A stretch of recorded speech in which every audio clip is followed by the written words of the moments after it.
무더운 날씨를 이겨내시고 또 삶의 자리를 잠시 멈추고 수요 기도에 나오신 여러분 모두를 주님의 이름으로 환영하고 축복합니다. 우리 옆에 계신 분들에게 이렇게 인사했으면 좋겠는데요. 오직 예수, 오직 예수, 예수님밖에 없습니다. 네, 우리가 신앙생활하는 여러 가지 이유가 있겠지만 그 이유들을 다 하나씩 잘라내면 마지막 남는 것은 바로 예수님밖에 없다고 생각되어집니다. 모든 삶 가운데 예수님을 기억하며 예수님과 동행하며 살아가는 저와 여러분이 될 수 있기를 간절히 소망합니다. 몇 주 전 이제 오후 찬양 예배 마치고 우리 성도님들을 데려다 드릴 일이 좀 있었습니다. 몇 주 전이었기 때문에 날씨가 매우 더웠습니다. 무더운 날씨 가운데 이제 밖에 오랫동안 세워져 있던 차는 시동을 걸자마자 너무나 뜨거운 열기만 나왔습니다. 에어컨을 세게 틀어도. 그래서 함께 타셨던 성도님들 한 분 한 분 모셔다 드리는데 바로 시원해지지가 않죠. 그런데 이제 차츰 시원해질 때쯤 거의 다 내리시는 겁니다. 그런데 이제 마지막 남으신 성도님께서 저한테 그러시는 거예요. 목사님, 이제 시원해지려니까 내려야 하네요. 그 말씀을 하시는데 함께 웃었습니다. 근데 그 말씀이 제 마음 가운데 얼마나 강하게 들리던지요. 이제 시원해지니까 내려야겠네요. 이 한마디가 바로 우리의 인생을 좀 대변하는 것 같다는 생각이 들었습니다. 힘든 시간이 지나고 조금 살만해졌는데 또 다른 일이 생기죠. 또 이제 조금 편해졌는데 해결해야 될 일들이 생겨나고요. 이제 조금 만족스러워져서 그 자리 좀 있어 보려고 하니까 내려야 하는 그런 상황인 것입니다. 그런데 조금만 더 생각해 보면 우리가 차 안이 아무리 시원하다 할지라도 목적지에 도착하면 내려야 합니다. 만약 여러분 차가 시원하다고 내리지 않고 차에서 주무실 분은 또 계시지 않을 겁니다. 차가 시원하다고 기름이 떨어질 때까지 차 안에만 계시는 분도 아마 계시지 않을 겁니다.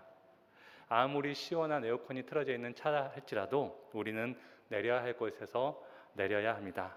그게 바로 우리의 인생이라는 것이죠. 오늘 본문에 나오는 변화산의 사건도 그런 것 같습니다. 변화산은 너무나도 아름답고 영광스럽고 놀랄만한 장소였습니다. 그러나 변화산은 제자들과 예수님이 평생토록 머물렀던 자리가 아니라 잠시 들렸던 것에 불과했습니다. 예수님께서는 제자들 중에 딱 세 사람을 데리고 변화산에 오르십니다. 바로 베드로와 야고보와 요한이었습니다. 이들을 데리고 간 이유는 무엇이었을까요? 예수님께서 그들을 특별하게 여기셨기 때문에 데리고 갔겠죠. 무엇이 특별했을까요? 생각해 보면 부족하고 연약하고 교만함의 대표적인 사람들이었기 때문에 예수님께서는 그들을 데리고 올라가셨습니다. 이 세 사람을 데리고 변화산에 오르자 예수님은 놀라운 모습으로 변형이 됩니다.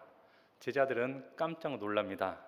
거기서 희어진 예수님만 볼 뿐만 아니라 모세도 만났고 엘리야도 보게 되었습니다. 너무나도 놀라운 광경이지요.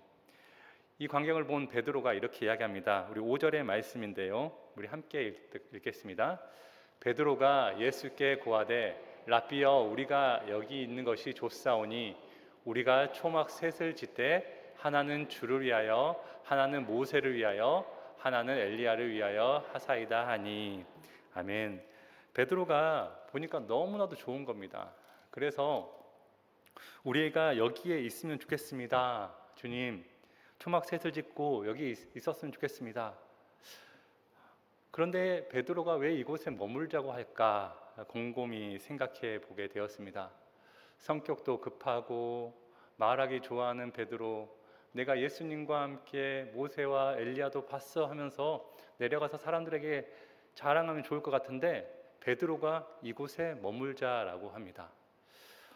베드로를 좀 더 이해해 보고 싶었습니다. 8장을 좀 살펴보면요, 베드로가 8장에서 그 유명한 주님을 향한 고백을 하게 됩니다. 8장 27절 말씀부터 보면요, 예수님께서 길가에서 이제 제자들에게 묻습니다. 사람들이 나를 누구라 하느냐라고 이렇게 묻죠. 그러자 제자들이 세례 요한이라고 하기도 하고요. 또한 엘리야 혹은 선지자 중에 한 명입니다라고 이렇게 다른 제자들이 이야기합니다. 그러자 예수님께서 제자들에게 다시 묻습니다. 너희는 나를 누구라 하느냐? 이때 당당히 베드로가 이야기합니다. 주는 그리스도십니다 라고 이렇게 이야기하죠.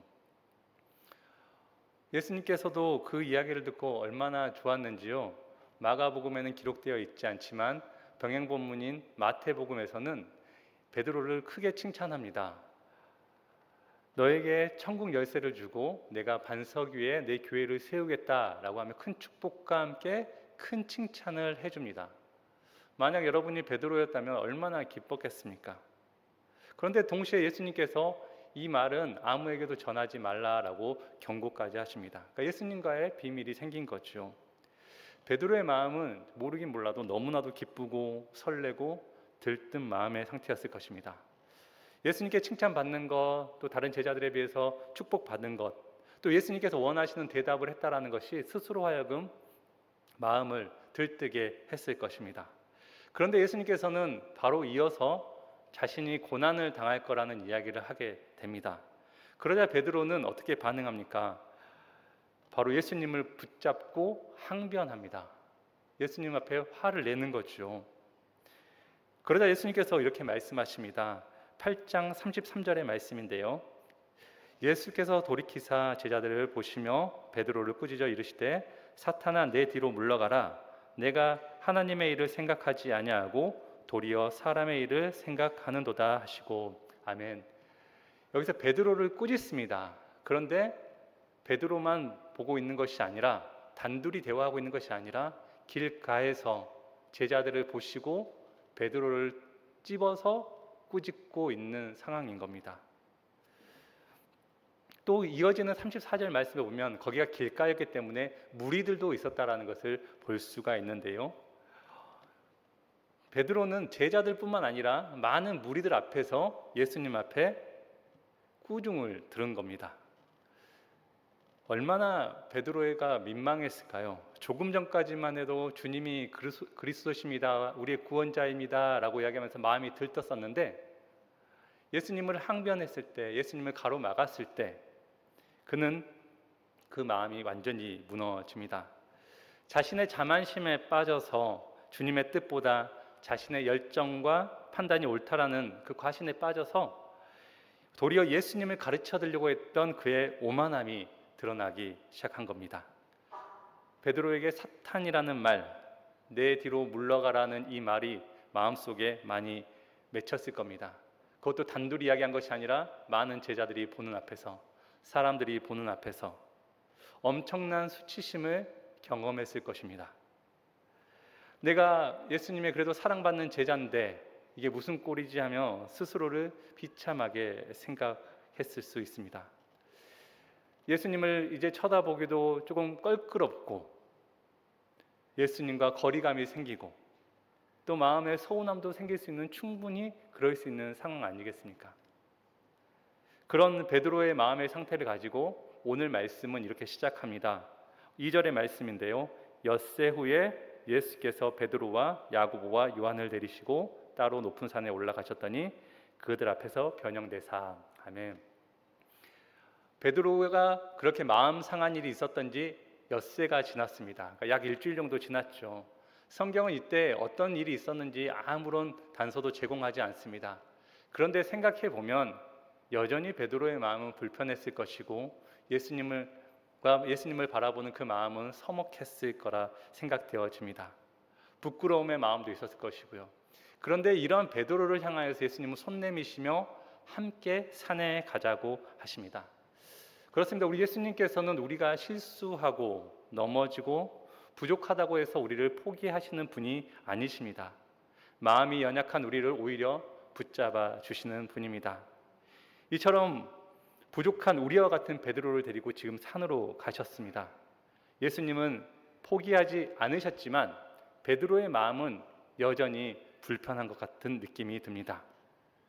그래서 베드로는 이런 놀라운 변화산에 이르렀을 때 또 자신이 놀라운 광경을 본 그 순간 마음이 들뜬 상태, 또 혹시라도 내려가서 자신이 어떤 실수를 하지 않을까라는 생각에 그곳에 머물러 있고 싶지 않았는지라는 생각을 하게 되었습니다.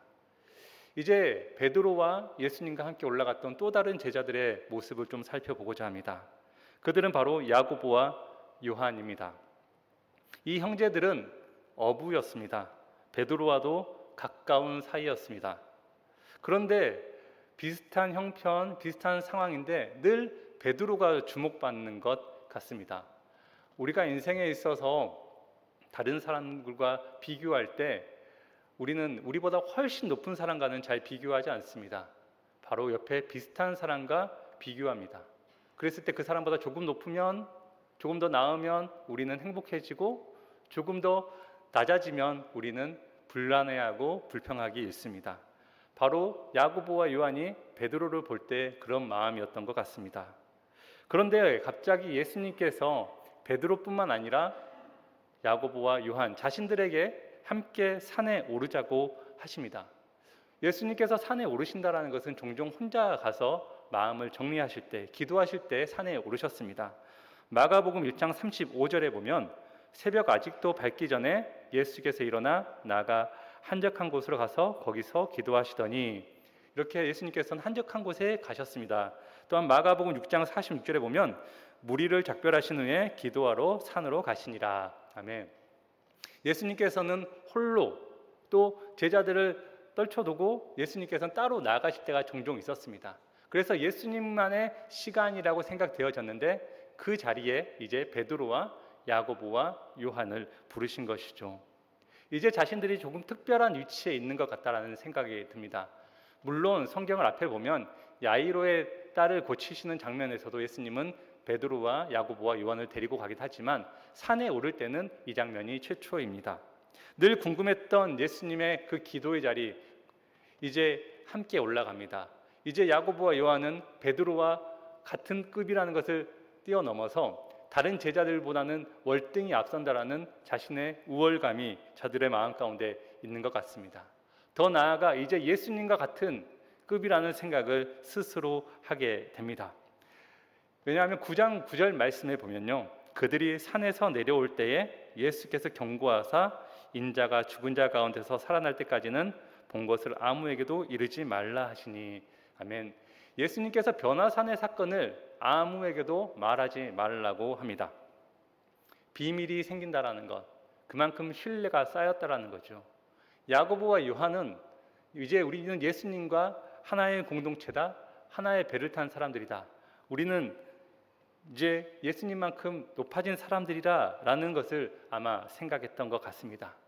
그러다 보니 이제 요한이 조금씩 자신의 목소리를 내기 시작합니다. 마가복음 9장 38절 말씀에 보면요, 요한이 예수께 여짜오되 선생님, 우리를 따르지 않는 어떤 자가 주의 이름으로 귀신을 내쫓는 것을 보고 우리가 따르지 아니함으로 금하였나이다. 아멘. 요한이 예수님을 향하여서 칭찬받고자 자신의 이야기를 하는 겁니다. 가다 보니까 예수님을 따르지 않는 우리 무리가 아닌 다른 사람이 예수님의 이름으로 귀신을 내쫓고 능력을 발휘하길래 예수님, 제가 못하게 했습니다. 예수님 잘했죠? 지금 이렇게 이야기하는 겁니다. 근데 예수님께서 뭐라고 말씀하시냐면 금하지 말라고 합니다.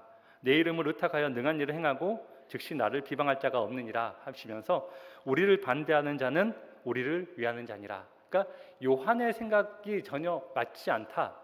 너는 지금 틀렸고 사람들에게 인정받고 싶어서 나에게 이렇게 이야기하는 거다라는 것을 이야기합니다. 그러면 좀 이 요한은 눈치를 챙기고 그 다음부터는 좀 예전처럼 조용히 마음을 수그리고 살면 참 좋을 것 같은데, 마가복음 10장 35절에 보면 이렇게 표현합니다. 세베대의 아들 야고보와 요한이 주께 나와 여짜오되 선생님이여, 무엇이든지 우리가 구하는 바를 우리에게 하여 주기를 원하나이다. 예수님, 이제 예수님께서 우리를 귀하게 여겨주시니까 우리에게 한 자리 주십시오. 이렇게 이야기합니다. 이게 다 변화산에서 예수님과 자신들만의 어떤 신뢰 관계가 쌓였다라는 것 때문에 나왔던 변화된 모습인 거죠. 이전에 볼 수 없었던 교만한 모습이 이제 야고보와 요한 가운데 나타나는 것을 우리가 보게 됩니다. 다시 변화산으로 이제 가보게 됩니다. 이런 마음의 상태였던 제자들, 이제 야고보와 요한과 베드로, 변형된 모습의 예수님과 모세와 엘리야. 베드로는 초막 셋을 짓자고 했지만, 그곳에 머무르고 싶어 했지만, 실제적으로 그들이 바라봤던 것은 예수님이 아닌 모세와 엘리야였습니다. 왜냐하면 7절 말씀에 보면 마침 구름이 와서 그들을 덮으며 구름 속에서 소리가 나되 이는 내 사랑하는 아들이니 너희는 그의 말을 들으라 하는지라. 그들이 생각했던 율법의 대표인 모세 율법이 자신들의 삶을 지배하고 있었습니다. 그리고 엘리야, 선지자로서의 놀라운 일을 벌였던 엘리야의 사역이 최고의 사역처럼 여겨졌습니다. 예수님이 앞에 있지만 여전히 자신의 삶 가운데, 자신들의 역사 가운데 놀라운 일을 펼쳤던 사람들을 눈앞에 보기 때문에 예수님이 보이지 않았던 거지요. 그때 구름이 나타나서 구름 속에서 예수님을 향하여 내 사랑하는 아들이다, 너희는 그의 말을 들을지어다. 모세와 엘리야가 아닌 예수님의 말을 들으라고 성경은 이야기합니다. 그리고 8절 말씀에 문득 둘러보니 아무도 보이지 아니하고 오직 예수와 자기뿐인들이었더라. 아무것도 보이지 않고 예수님만 남게 됩니다. 예수님을 바라봐야 하는데 그들은 예수님을 바라보지 못한 것이죠. 이것이 바로 제자들의 연약함과 우리들의 연약함입니다. 우리가 신앙생활하면서 무엇을 바라보고 살아가십니까? 그 일을 이루신 예수님이 아닌 이루어진 일을 볼 때가 너무나도 많습니다. 이것이 우리들의 연약함이죠. 지난 주일 우리는 오병이어의 사건을 말씀을 통해 듣게 되었습니다. 오병이어의 사건을 우리가 주목하는 이유는 무엇일까요? 예수님께서 이런 일을 행했다가 우리에게 크게 다가올까요? 예수님은 다른 큰 기적들도 많이 행하셨습니다. 그런데 물고기 2마리와 빵 5개로 12바구니가 남았다라는 것, 이 가시적인 성과가 있었기 때문에 우리에게 더 크게 다가오는 겁니다. 예수님이 행하셨던 일만 보이지 예수님을 보지 못하는 전형적인 모습인 것이죠. 문제를 해결하신 주님을 보는 게 아니라 해결된 문제를 보는 게 우리의 모습입니다. 치유하신 예수님을 보는 게 아닌 치유된 자신의 모습만 보는 게 우리들의 삶이라는 것입니다. 관계로 회복해 하신 예수님을 바라보는 것이 아니라 이제 회복된 자기 자신만을 보는 게 우리들의 삶이라는 것이죠. 이게 바로 우리들의 연약함이고 부족함입니다. 그래서 우리는 예수님이 필요합니다. 우리 모두 다른 것을 바라보는 것이 아니라 예수님을 바라보는 인생이 되길 바랍니다. 은혜를 추구하고 은혜를 보다가 은혜의 주인을 놓치지 않는 우리들의 인생이 되기를 바랍니다. 이제 베드로는 여기 있는 게 좋다라고 예수님께 말씀드렸지만 예수님은 그곳에 머무르지 않습니다. 산에서 기도하시는 예수님은 산에만 머물러 있지 않았습니다. 변화산에서 본 모세와 엘리야도 그랬습니다. 모세는 시내산에서 하나님과 깊은 교제 가운데 있었는데요, 그곳에 머물러 있지 않았습니다. 다시금 광야의 길을 걸었습니다. 엘리야도 호렙산에서 주님과 깊은 교제가 있었지만 그곳에만 머물러 있지 않았습니다. 다시금 주님께서 맡기신 그 사역을 위해 이 세상을 살아갔습니다. 그러기에 예수님도 제자들에게 변화산에 머무를 게 아니라 산 아래로 내려가자라고 말씀하십니다. 바로 산 아래는 우리가 살아가는 삶의 자리입니다. 여전히 문제가 있고 여전히 걱정이 있고 해결되지 않는 일들이 가득한 곳이 우리들의 삶의 자리라는 것입니다. 이제 9장 14절 이하로 보면 예수님께서 내려오셨을 때의 상황을 말씀해주고 있습니다. 귀신을 내어쫓지 못한 제자들의 상태를 이야기하고 있는데요, 마치 제자들의 모습이 광야 생활 가운데 있던 이스라엘 백성들의 모습을 보는 것 같습니다. 지금까지 베풀어 주셨던 은혜가 있었고 하나님을 향한 믿음이 있었음에도 불구하고 모세가 보이지 않자 이스라엘 백성들은 원망과 불평을 했습니다. 믿음이 사라져 버렸습니다. 그런데 변화산에 올랐던 예수님, 그리고 몇몇 제자가 보이지 않자 남겨진 제자들은 불안감이었는지 아니면 그들의 믿음이 사라졌는지 예수님께서 주신 능력을 제대로 발휘하지 못합니다.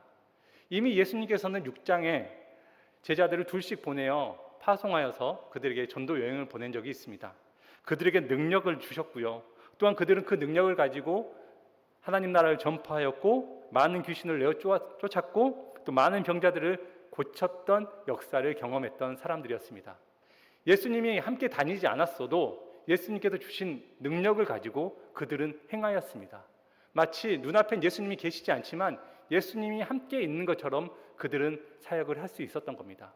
예수님이 변화산에 있을 때 귀신 들린 자를 충분히 고칠 수 있었음에도 불구하고 저들은 예수님이 보이지 않자 믿음이 없는 사람이 되어 버렸다는 겁니다. 우리도 마찬가지입니다. 은혜를 경험했습니다. 기도 응답도 경험했습니다. 하나님이 함께 하시는 것도 알고 하나님의 도우심의 손길도 경험했습니다. 그런데 막상 어려움이 찾아오면 우리는 주님이 계시지 않는 것처럼 너무나도 두려워합니다. 왜냐하면 우리는 하나님을 바라보지 않고 상황을 바라보기 때문입니다.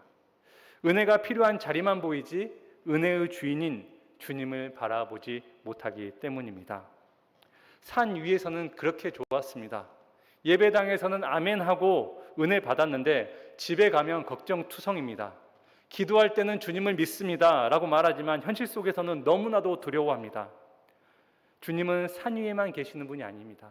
예배당에만 계시는 분이 아닙니다. 산 아래에도 계시고 우리의 삶의 자리에도 함께 하시는 분이 바로 우리 주님이십니다. 무더운 날 에어컨이 나오는 차 안은 너무나도 시원하고 좋습니다. 그러나 우리는 계속해서 머물러 있을 수는 없습니다. 그곳은 잠시 쉬고 충전하는 곳입니다. 아무리 시원해도 무더운 바깥이 있다 할지라도 우리는 차에서 내려 무더운 그 삶의 자리로 나아가야 합니다. 신앙생활하며 교회는 삶의 어려움과 고통의 시간을 충전하는 시간입니다. 이곳에서 힘을 얻고 우리는 삶의 자리로 나아가는 것입니다. 그래서 진짜 은혜라는 것은 이곳에서 받고 끝나는 것이 아니라 예배당 문을 열고 나갈 때 은혜가 시작되는 것이 진짜 은혜라는 것입니다. 우리가 이 예배 또 하나님과 함께하는 이 자리를 밥 먹는 자리, 우리가 충전되는 자리라 생각한다면 우리 삶의 자리는 행동하는 자리가 되겠지요.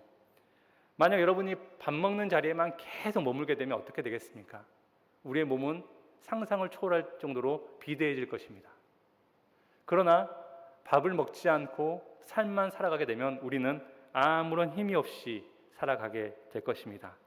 이처럼 우리의 삶에 힘을 얻는 자리, 에너지를 얻는 자리가 바로 예배의 자리이고 기도의 자리, 바로 제자들과 예수님이 계셨던 변화산의 자리였던 것입니다. 물론 우리에게 베드로와 같은 연약함이 있습니다. 야고보와 요한과 같은 교만함이 있습니다. 다른 제자들처럼 예수님이 함께 하심을 잊어버리는 믿음 없음의 모습도 우리에게 있습니다. 그러나 예수님은 변화산을 통하여서 우리가 주님만을 보기를 원하고 계셨습니다. 그러기에 이곳에서 예수님을 만나고 또 오직 예수님만을 바라보며 살았던 삶은 놀랍게 변화가 됩니다. 베드로는 수치스러웠던 자신의 마음, 사람들이 자신을 어떻게 평가할까라는 그 생각 때문에 사람들 앞에 나아가지 못했던 그 마음, 예수님만 바라봄으로 치유받고 수천 명 앞에서도 담대히 복음을 전하는 복음의 사람이 되었습니다. 늘 경쟁과 내적 부족함으로 인하여서 교만하고 비교를 일삼던 야고보와 요한은 그 마음에 예수님으로 충만하여질 때 예수님을 가장 귀하게 여겨 가장 최초의 순교자가 되고 모든 것을 품어주는 사랑의 사도가 되었습니다. 예수님이 함께 하지 않으면 아무 일도 못할 것처럼 여겨졌던 믿음 없는 제자들은 이제 예수님만 바라봄으로써 온 세상에 복음을 전하는 신실한 주님의 일꾼들이 되었습니다. 우리 모두 예수님을 잊지 않았으면 좋겠습니다. 삶의 자리에서 오직 예수, 그 예수님은 이곳에만 계시지 않습니다. 저곳에도 계시고요. 삶의 자리에 함께 하십니다. 늘 함께 하십니다.